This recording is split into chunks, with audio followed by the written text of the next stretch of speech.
प्रधानमंत्री नरेंद्र मोदी के हाल के भाषणों को ध्यान से देखें तो ये साफ है कि बीजेपी अपना दुश्मन सिर्फ उन राजनीतिक दलों को मानती है जो किसी न किसी रूप से इंडिया ब्लॉक से जुड़े हुए हैं।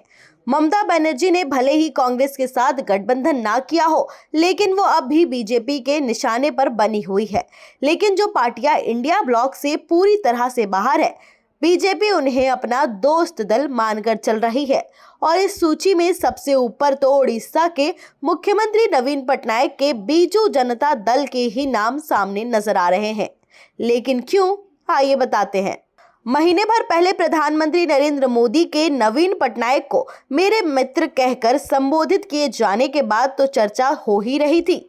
मोदी के ताजा उड़ीसा दौरे के दौरान दोनों नेता एक दूसरे की तारीफ के साथ ये चर्चा और भी ज्यादा गंभीर हो चली है। अब तो ऐसा लगता है कि बीजेपी अपने स्वर्ण काल वाली सूची में भी उड़ीसा को हटा चुकी है, क्योंकि प्रधानमंत्री मोदी के पिछले 2 दौरे में ऐसा कोई संकेत नहीं दिखा गया है जिससे समझ में आए कि बीजेपी और बीजेडी आपस में विरोधी राजनीतिक दल है।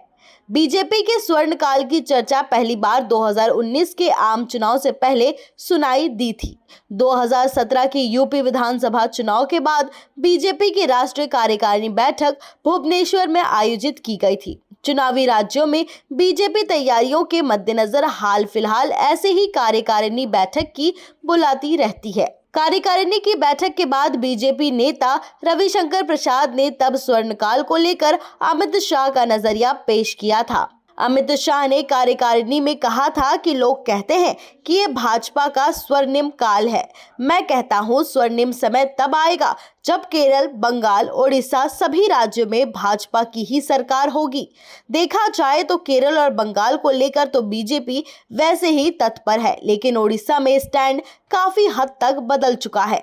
मोदी और पटनायक की ताजा केमिस्ट्री तो ऐसे ही संकेत दे रही है, लेकिन क्या नतीजा चुनावी गठबंधन के रूप में सामने आने वाला है? फिलहाल ये बड़ा सवाल है, लेकिन सीधे सीधे कोई जवाब अपने लेटेस्ट ओडिशा दौरे में मोदी और नवीन पटनायक दोनों ने एक दूसरे की जमकर तारीफ की है। मोदी ने पटनायक को लोकप्रिय तो बताया ही है, उनके पिता बीजू पटनायक को श्रद्धांजलि अर्पित करने के लिए पीएम मोदी ने खुद को भाग्यशाली बताया है।